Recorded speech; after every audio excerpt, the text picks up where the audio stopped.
lesson number 8. A healthy relationship is one where your nervous system is regulated.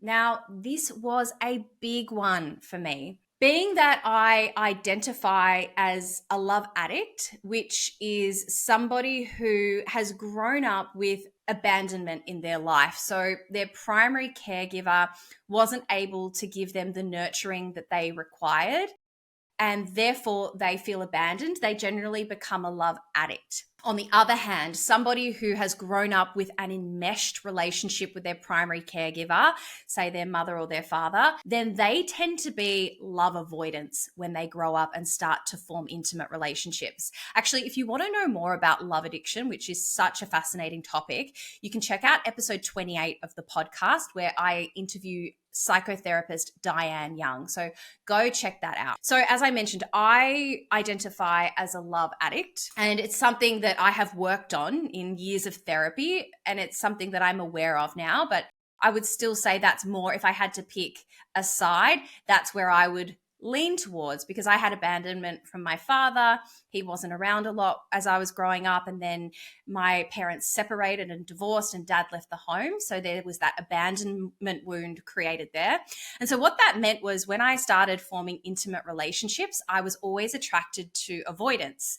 So I would fall in love really fast, really quickly, and the avoidant generally leans in at the beginning and almost like lures the love addict in through this wall of seduction. But then what happens is once the love addict is all in, the avoidant pulls back and starts to turn away and actually starts to create intensity outside the relationship. Now, that doesn't necessarily mean that they are unfaithful, although that absolutely can be one way of creating intensity outside the relationship. But it could also be work, like they could start spending a lot more time at work, going in early, staying late, or it might be that they're spending a lot more time with their friends, hanging out with the boys or hanging out with the girls a lot more than they did previously. This causes the love addict, which is me, a lot of pain, because then you start thinking, well, what's wrong with me? What have I done wrong?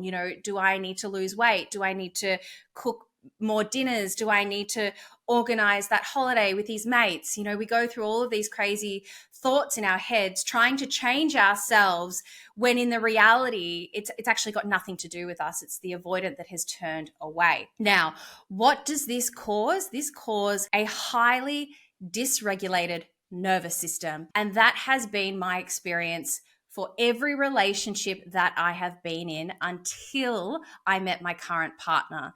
So I've been in a relationship with my current partner now. We met in April 2022. So, coming up to 2 years now. And honestly, this is the first time that I've actually understood what it means to be in a healthy relationship. I actually have a regulated nervous system now. My partner, Damien, makes me feel safe and he makes me feel secure. And he doesn't do this by, reassuring me. It's not about that. It's in his actions. It's in the way that he shows up in our relationship. I never have to question him or worry about what he's telling me because he is honest to a fault.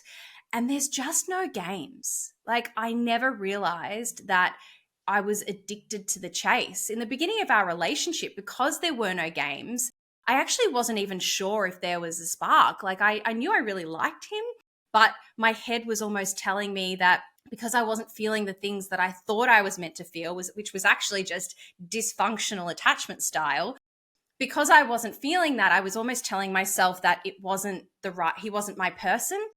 But I'm so grateful because I have a therapist and because I have a mentor who I speak to and they know my stuff and they can see my old habits and behaviors. They were able to guide me, to support me to stay. And I'm so, so grateful to those two women who guided me through that season of my life, because it's allowed me to, like I said, experience the healthiest relationship I've ever been in my life.